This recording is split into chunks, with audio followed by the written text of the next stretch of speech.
بسم اللہ الرحمن الرحیم۔ پارہ نمبر 11 کی ابتدا میں ان لوگوں کا تذکرہ ہے جو اپنے نفاق کی وجہ سے تبوک کے سفر جہاد میں حضور صلی اللہ علیہ وسلم کے ساتھ شریک نہیں ہوئے تھے۔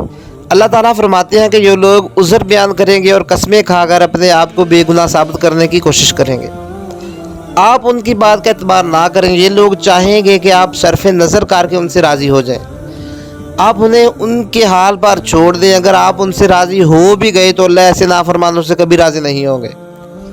دیہاتیوں میں بھی دونوں قسم کے لوگ ہیں، کفر و نفاق میں پختہ کار اور اللہ کے نام پر خرچ کرنے کو جرمانہ سمجھنے اور مسلمانوں پر تکلیف و مشکلات کا انتظار کرنے والے، اور توحید و قیامت پر ایمان کے ساتھ اللہ کے نام پر پیسہ لگا کر خوش ہونے والے، یہ اللہ کے قرب اور رحمت کے مستحق ہیں۔ دین میں پہل کرنے والے اور نیکی میں سبقت لے جانے والے انصار و مہاجرین اور ان کے متبعین کے لیے جنت کی دائمی نعمتوں کی خوشخبری اور عظیم کامیابی کی نوید ہے۔ اور ایسے لوگوں کی تعریف کی گئی ہے جو اپنی غلطیوں کے اعتراف کے ساتھ نیک اعمال سر انجام دینے کی کوشش میں لگے رہیں۔ ایسے لوگوں کی توبہ اللہ تعالیٰ ضرور قبول فرماتے ہیں۔ اس کے بعد مسجد ضرار کا تذکرہ ہے۔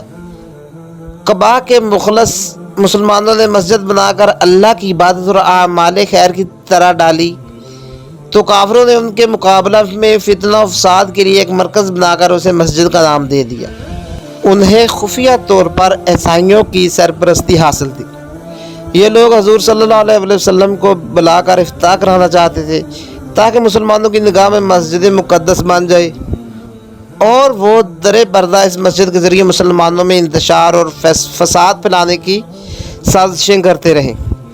آپ صلی اللہ علیہ وسلم نے تبوک سے واپسی پر اس مسجد کی افتتاح کی حامی بھری، جس پر اللہ نے آپ کو منع کر دیا اور اس مسجد کو گرانے کا حکم دیا۔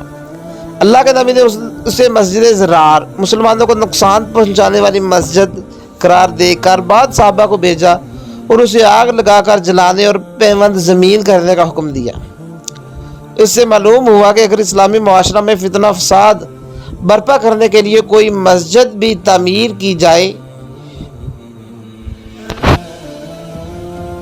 تو اس کا تقدس تسلیم نہیں کیا جائے گا۔ اور یہ بھی واضح ہوا کہ یہود و نصارہ مسلمانوں میں پھوٹ ڈال دیں اور فرقہ واریت کو ہوا دینے کے لیے مذہبی رنگ میں کوشاں رہتے ہیں اور ایسی کاروائیوں کی سرپرستی کرتے ہیں۔ اللہ تعالیٰ نے مسجد قباء اور اس میں جمع ہونے والے مخلصین کی تعریف فرمائی اور ان کی ظاہری و باطنی طہارت کے جذبہ کو سراہا۔ مسلمانوں کی مجاہدانہ کاروائیوں کو اللہ کے ساتھ تجارت قرار دے کر بتایا کہ جنت کی قیمت میں اللہ نے اہل ایمان کی جانیں خرید لی ہیں۔ یہ لوگ کافروں کو قتل کرتے ہیں اور خود بھی مرتبہ شہادت پر فائز ہوتے ہیں۔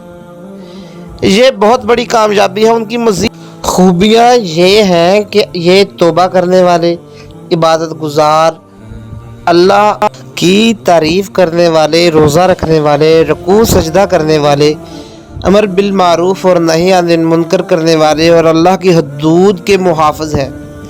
ایسے مسلمان بشارت کے مستحق ہیں۔ مسلمانوں کو منع کیا ہے کہ مشرکین کے لیے استغفار نہ کریں۔ غزوہ تبوک میں شرکت سے 3 مخلص مسلمان بھی بغیر کسی عذر کے پیچھے رہ گئے تھے۔ 50 دن تک ان کا مقاطعہ کیا گیا، ان سے بات چیت اور لین دین بند رکھا گیا، پھر ان کی توبہ قبول فرما کر ان کا تذکرہ کو قرآن کریم کا حصہ بنا دیا گیا۔ اس سے جہاد فی سبیل اللہ کی عظمت اور پیچھے رہ جانے والے مخلصین کی سچی توبہ کی اہمیت کا اندازہ ہوتا ہے۔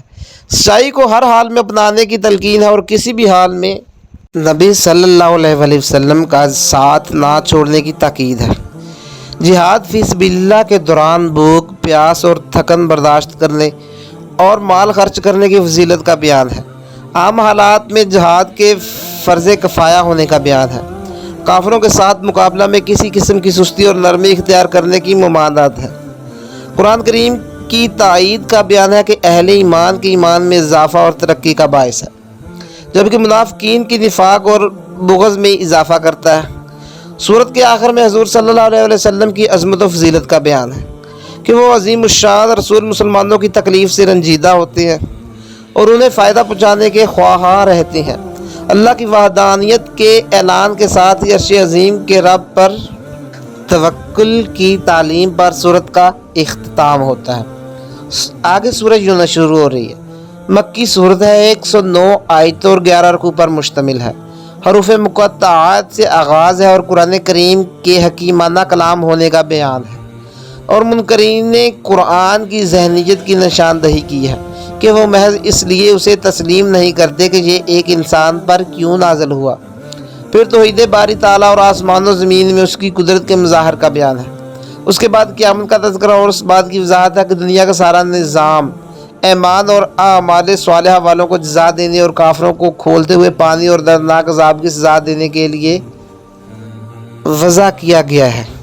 چاند اور سورج، رات اور دن کی روشنی اور ماہ سال کے حساب کے لیے بنائے گئے۔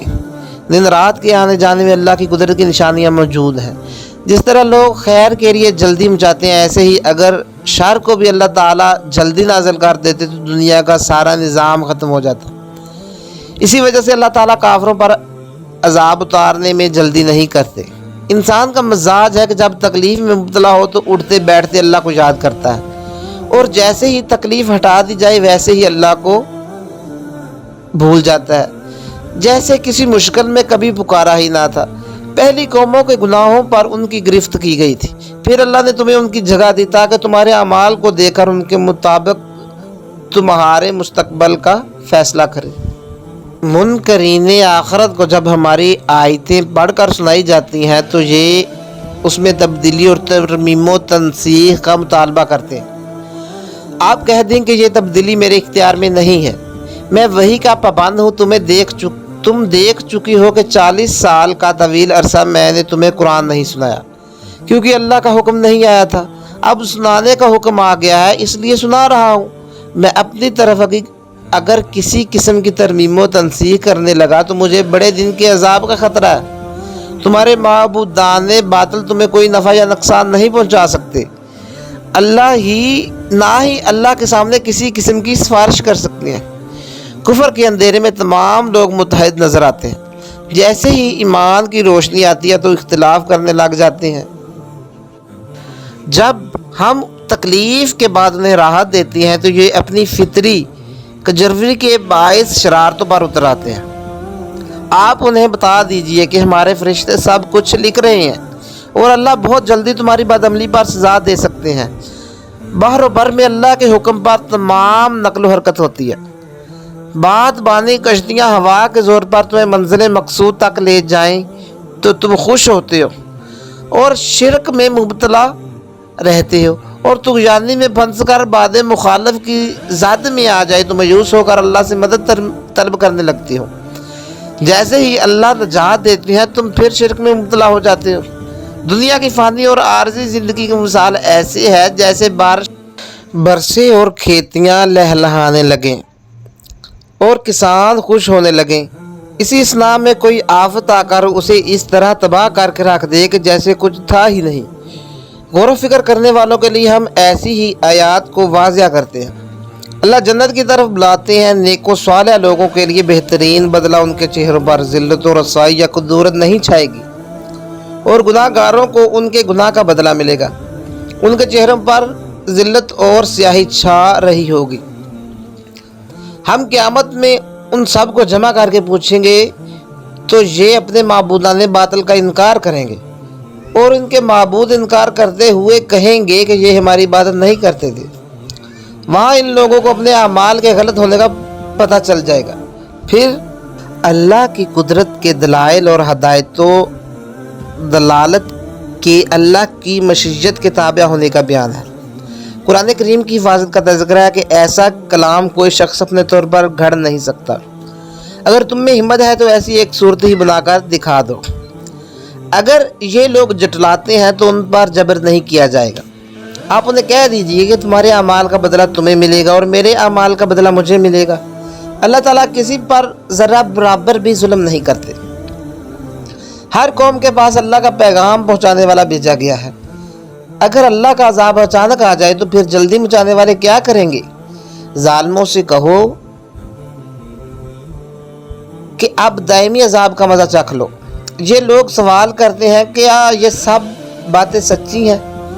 آپ کہیے میرے رب کی قسم یہ تمام برحق اور سچ ہے۔ تم اس عذاب کی ہولناک سے بچنے کے لیے تمام دنیا کے خزانے فدیہ میں دینے کی تمنا کرو گے۔ عذاب دیکھ کر تم پر ندامت چھا جائے گی، مگر اس وقت انصاف کیا جائے گا، کسی پر کوئی ظلم نہیں ہوگا۔ اے انسانوں، تمہارے رب کی طرف سے واعظ و نصیحت کا پیغام آ گیا، اس میں شفا اور ہدایت و رحمت ہے۔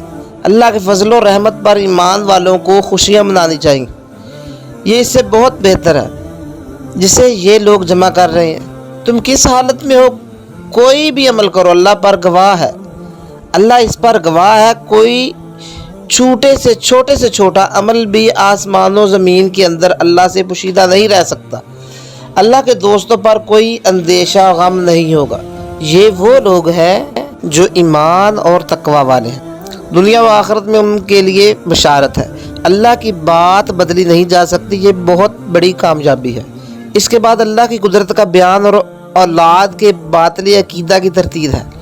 پھر نوح علیہ السلام کے واقعہ کا اختصار کے ساتھ تذکرہ کہ انہوں نے اپنی قوم کے متکبر سرداروں کے مقابلہ میں اللہ پر توکل کیا اور اللہ کا پیغام سنانے کے عوض کوئی تنخواہ طلب نہیں کی۔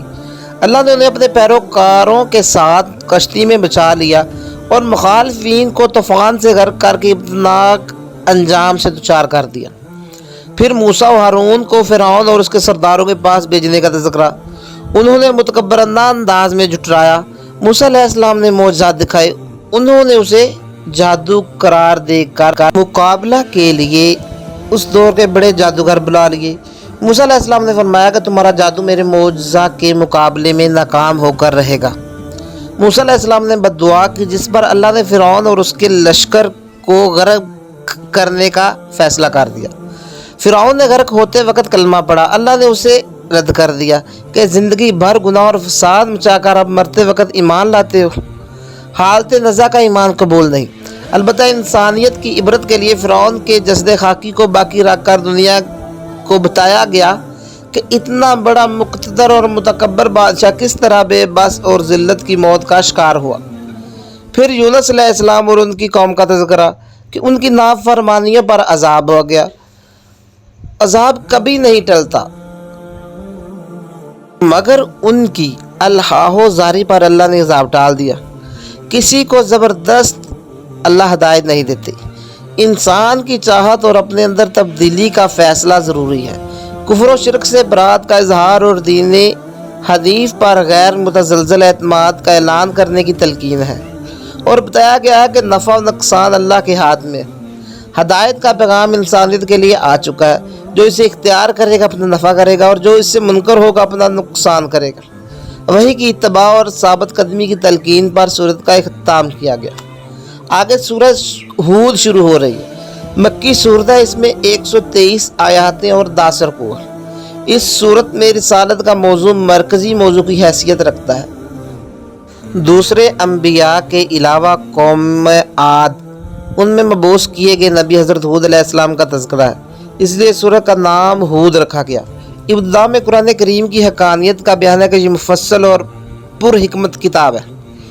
پھر توحید باری تعالیٰ کا بیان اور توبہ استغفار کی تلقین کے ساتھ آخرت کے یوم احتساب کا تذکرہ اور محاسبہ کے عمل کی یاد دہانی ہے، اور اللہ کے علم کی وسعت و شمول کا بیان کہ وہ خفیہ و علانیہ ہر چیز کو جانتا ہے اور سینوں کے تمام بید اسی کے علم میں ہے۔